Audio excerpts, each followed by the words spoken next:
Metro शहर दिल्ली की एक दिलचस्प परंतु मन को झकझोर देने वाली घटना है। एक रईसजादे अमन से मोहल्ले भर के लोग परेशान थे। अमन एक अमीर और दबंग परिवार का लड़का था। उसकी सबसे बुरी आदत लड़कियों को छेड़ने की थी। राह चलते सरेआम वह लड़कियों को छेड़ता और विरोध करने पर उन सब के साथ बदतमीजी से पेश आता था। दबंग परिवार का होने के कारण मोहल्ले के लोग भी बीच बचाव करने या उसका विरोध करने से डरते थे।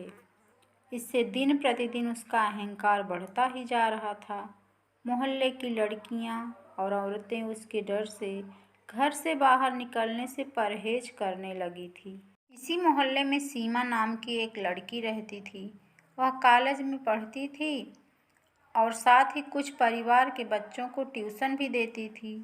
वह रोज़ सुबह कॉलेज के लिए निकलती और दोपहर बाद घर को लौटती थी।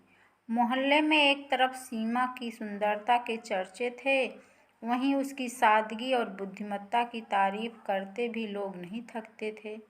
अपने स्वभाव के मुताबिक अमन पहले तो कई दिनों तक सीमा का पीछा करता रहा और संकेत में उसे छेड़ता रहा, परंतु जब सीमा ने कोई प्रत्युत्तर नहीं दिया तो गुस्से में उसने एक दिन कॉलेज से लौटते हुए उसका हाथ पकड़ लिया। अमन की इस हरकत से सीमा अवाक रह गई, परंतु इस दफ़ा भी उसने कोई प्रतिक्रिया नहीं दी। अमन की पकड़ से सीमा ने अपने आप को छुड़ाते हुए तेजी से घर की तरफ रुख कर लिया। कुछ दूर तक अमन भी उसके पीछे भागा, परंतु जल्दी ही सीमा एक गली की ओर मुड़कर अमन की नज़रों से ओझल हो गई। सीमा की इस हरकत से अमन काफ़ी नाराज़ था। उसने मन ही मन सीमा को सबक सिखाने की ठानी और अगले दिन का इंतज़ार करने लगा। अगले दिन अमन सुबह ही गली के नुक्कड़ पर सीमा के कॉलेज जाने का इंतज़ार करने लगा, परंतु काफ़ी समय बीत जाने के बावजूद सीमा नहीं आई। फिर अमन ने सोचा कि शायद वह उसके डर से किसी और रास्ते से कॉलेज को निकल गई होगी। तब अमन ने एक बार फिर अपने मन को समझाते हुए सीमा के कॉलेज से लौटने का इंतज़ार करना बेहतर समझा। आज अमन के सर पर सीमा को सबक सिखाने का भूत सवार था। वह किसी भी तरीके से आज सीमा को पूरे मोहल्ले के सामने जलील करना चाहता था।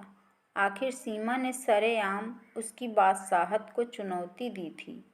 आज सीमा को सबक सिखाने के लिए अमन अपने साथ मोहल्ले के और 3 टपोरियों को भी साथ लाया था, परंतु एक लंबे इंतजार के बाद भी सीमा वहां से नहीं गुजरी। सीमा के कॉलेज से आने का वक्त भी बीत चुका था। अमन असमंजस में पड़ गया। वह यह भी नहीं जानता था कि सीमा कहाँ रहती है और न ही अपने अहंकार में वह किसी से सीमा के घर के बारे में पूछना चाहता था। अमन उधेड़ बुन में ही था कि अचानक उसे सीमा सामने से आती हुई दिखी। वह खुशी से उछल पड़ा और बीच सड़क पर आ खड़ा हुआ। सीमा ने दूर से ही अमन को देख लिया था, इसके बावजूद वह डरी सहमी आगे बढ़ती रही। रास्ता रोके खड़े अमन के नज़दीक आने पर वह रुक गई और बगल से निकलने की कोशिश करने लगी, परंतु अमन सीमा को आगे बढ़ने नहीं दे रहा था। अमन बोला, जान, जल्दबाजी अच्छी नहीं होती। सीमा ने हिम्मत करते हुए कहा, मुझे जाने दो। कैसे जाने दूं? जब से तुम्हें देखा है मेरी रातों की नींद हराम हो गई है। आखिर तुम मुझसे चाहते क्या हो? अमन ने अपने साथियों की ओर देखकर हंसते हुए कहा, लो पूछो, आखिर एक आशिक क्या चाहता है? मुझे जाने दो, मैं बहुत बड़ी मुसीबत में हूँ। मुझसे टकराने पर सब लड़कियाँ यही कहती हैं और बाद में मेरी बाहों में आने पर उसे मुसीबतों से छुटकारा मिल जाता है। तुम्हारी भी मुसीबत दूर हो जाएगी, बस एक बार। अमन की बातों से सीमा का गुस्सा फट पड़ता है। वह मजबूती से अमन का विरोध करते हुए कहती है, बस करो, मैं वैसी लड़की नहीं हूँ। मेरे रास्ते से हट जाओ और मुझे जाने दो। मैं एक गरीब लड़की हूँ, मेरे पापा बीमार हैं, डॉक्टर को बुलाने जा रही हूँ। सीमा ने हिम्मत करते हुए एक ही सांस में सारी बातें कह डाली। सीमा की बातों पर अमन और उसके साथी ठहाके मारकर हंसने लगे। अमन ने कहा, सभी लड़कियां ऐसे ही बहाने बनाती हैं, मगर आज मैं नहीं मानने वाला। तुम्हें तो आज मैं अपने साथ ही लेकर जाऊंगा। अमन की बातों से सीमा सहम गई। उसने अमन की मंशा का विरोध करते हुए गिड़गिड़ाते हुए कहा, आज मुझे जाने दो।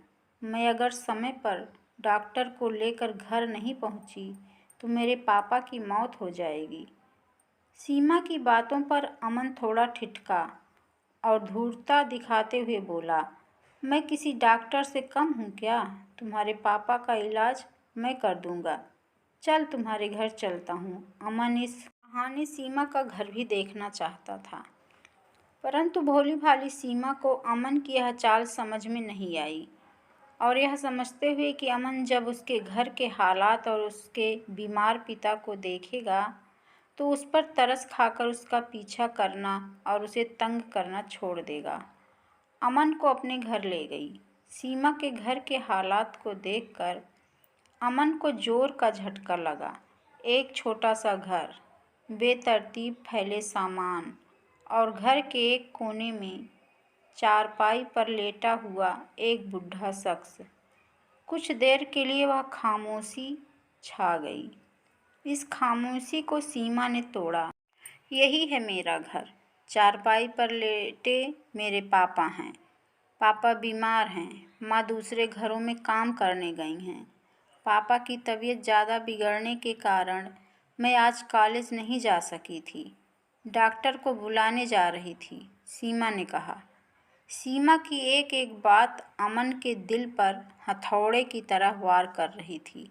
वह मूर्ति की तरह जहाँ था वहीं खड़ा रहा। उसने सीमा की ओर देखा और आत्मग्लानि से उसकी आंखों में आंसू आ गए। वह मन ही मन सोचने लगा, मैं कितना बड़ा पाप कर रहा था। मैंने तो आज तक इतनी तकलीफ की ज़िंदगी देखी ही नहीं। अपनी अमीरी के घमंड में मैंने न जाने कितने लोगों का दिल दुखाया है। मुझे आज सीमा से माफ़ी मांगनी होगी और अब तक किए गए कुकर्मों के लिए मुझे पछतावा करना होगा। वह सीमा की ओर मुड़ा और हाथ जोड़ते हुए माफ़ी मांगने लगा। मुझे माफ़ कर दो बहन।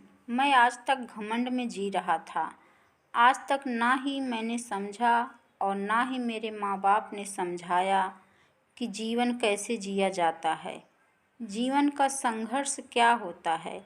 आप महान हो बहन। इतनी गरीबी में भी आप कॉलेज में पढ़ रही हो और मैं सब कुछ होते हुए भी कॉलेज न जाकर आवारागर्दी करता रहता हूँ।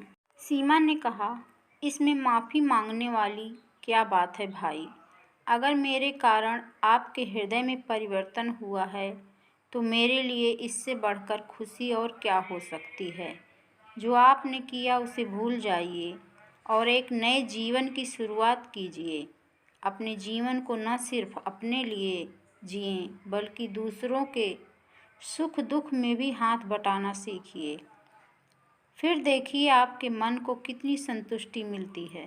बहन, आपने न सिर्फ मेरी आंखें खोल दी बल्कि जीने का एक रास्ता भी दिखा दिया है। आप यहीं रुको, मैं डॉक्टर को बुलाकर लाता हूँ और आज से एक नए जीवन की शुरुआत करता हूँ। सीमा कुछ कह पाती इससे पहले अमन यह कहते हुए अपने दोनों टपोरी दोस्तों के साथ वहाँ से तेजी से निकल पड़ता है।